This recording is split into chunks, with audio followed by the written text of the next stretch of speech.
नमस्कार, मी पंजाब डक. माझे महाराष्ट्रातल्या शेतकऱ्याला एक सांगायचं की कोणतं शक्ती चक्रीवादळ आपल्याकडे येणार नाही, काही नाही, काही घाबरायची चिंता नाही, काही नाही. फक्त 6 ऑक्टोबर आणि 7 ऑक्टोबरच्या दरम्यान राज्यात फक्त भाग बदलत तुरळक ठिकाणी पाऊस पडणार आहे. सर्वदूर पडणार नाही, मुसळधार कुठं पडणार नाही, अतिवृष्टी होणार नाही, म्हणून हा अंदाज लक्षात येतात.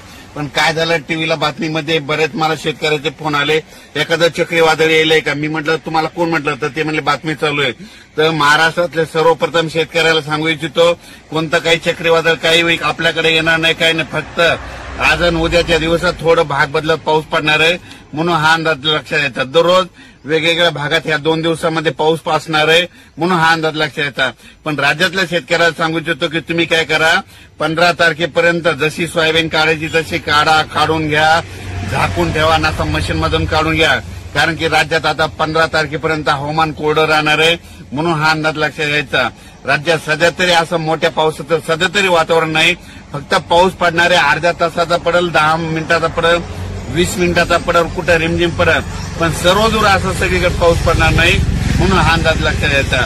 म्हणजे सांगायचं झालं तर पूर्व विदर्भ, पश्चिम विदर्भ, दक्षिण महाराष्ट्र, उत्तर महाराष्ट्र, कोकणपट्टी, खानदेश, मराठवाडा, म्हणजे ह्या सगळ्या ह्या सगळ्या विभागामध्ये 42,000 गाव येतं.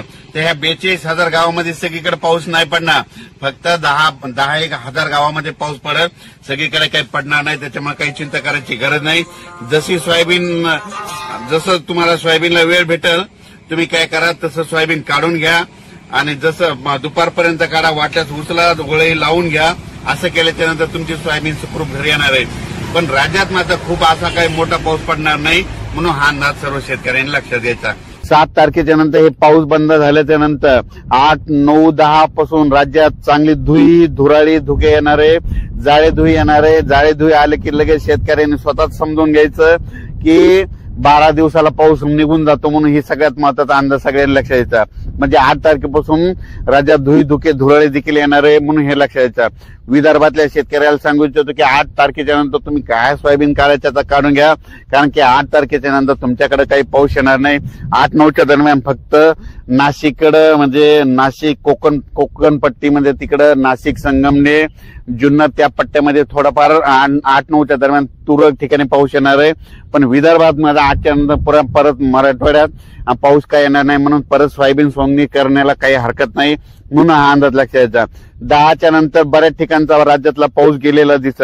त्याच्यानंतर 13 तारखेला आणखीन राज्यातला बराच पाऊस निघून गेलेला दिसत. आणि 15 ऑक्टोबरला मात्र राज्यातला महाराष्ट्रातूनच पाऊस निघून जाणार आहे. द्राक्ष शेतकऱ्यासाठी आनंदाची बातमी. द्राक्ष शेतकऱ्याला सांगू इच्छितो की राज्यात मध्ये तुमच्या छाटण्या करायच्या असेल तर आता तुम्हाला एक सगळ्यात महत्वाचा अंदाज, 7 तारखेच्या नंतर महाराष्ट्रातल्या म्हणजे काही भागातला पाऊस निघून जाणार आहे.